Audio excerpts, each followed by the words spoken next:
వైసీపీలో ఇతర పదవుల కన్నా హోంమంత్రి పదవికి ఎక్కువ డిమాండ్ ఉంది. ప్రతి ఒక్కరూ వైసీపీ అధికారంలోకి వస్తే తామే హోంమంత్రి అని కలలు కంటున్నారు. బయటికే చెప్పుకుంటున్నారు. వీరి తీరు చూసి వీరికి హామీలిస్తున్న వైసీపీ పెద్ద మనిషి ఎవరా అని అందరూ ఆశ్చర్యపోతున్నారు. ఇంతగా మాయ చేయొచ్చా అని ముచ్చట పడుతున్నారు. చిన్నపాటి టైలర్ నుంచి రౌడీ ముఠాలను మెయింటైన్ చేసే వరకు ఎదిగిన అరుణను పోలీసులు కస్టడీలోకి తీసుకుని ప్రశ్నించారు. ఈ క్రమంలో ఆమె పోలీసులకే ఆఫర్ ఇచ్చారు. తాను కాబోయే హోంమంత్రినని, మీరు ఎక్కడ కావాలంటే అక్కడ పోస్టింగులు, ప్రమోషన్లు ఇస్తానని వారికి చెప్పారు. ఆమె మాటలు విని పోలీసు అధికారులు కూడా ఇలా అయిపోయామేంటి అని అనుకుని ఉంటారు. అసలు అలాంటి ఆలోచన ఎలా వచ్చిందో, అక్కడి దాకా ఎలా ఆలోచించారంటే వైసీపీలో అంతా కామనేనని అనుకోవలసి వస్తోంది. గతంలో నందిగం సురేష్ భార్య కూడా ఇలాంటి వ్యాఖ్యలే చేశారు. ఓ టీడీపీ కార్యకర్తపై దాడి చేసిన కేసులో సురేష్ జైలుకు వెళ్లారు.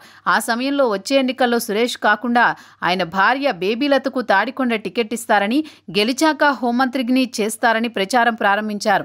అందరూ తనను కాబోయే హోంమంత్రిగా పిలుస్తున్నారని కూడా ఆమె కూడా చెప్పుకున్నారు. ఇక అందరికంటే ముందు ఇస్తే తమకే ఇస్తారని విడుదల రజనీ అనుచరులు చెప్పుకుంటున్నారు. బయటకు వచ్చేది కొన్నే, కానీ హోమ్ మినిస్టర్ జాబితాలో చాలా మంది ఉన్నారు. అసలు వీరికి ఎవరు ఇలాంటి ఆశలు కలిగిస్తున్నారనేది చాలా మందికి అర్థం కావడం లేదు. వైసీపీలో లీడర్లుగా నిలబడాలంటే నేరాలు చేసి ఉండాలన్నది ప్రాథమిక అర్హత. జేబు దొంగల నుంచి బడా రౌడీల వరకు అందరికీ వైసీపీ రాజకీయ గమ్యస్థానం. ఇలాంటి వారు రెచ్చిపోవాలని, కేసులు అయినా భయపడవద్దని, మీ అందరికీ హోంమంత్రి పోస్టు రెడీగా ఉందని వైసీపీ పెద్దల నుంచి సంకేతాలు వస్తున్నాయి.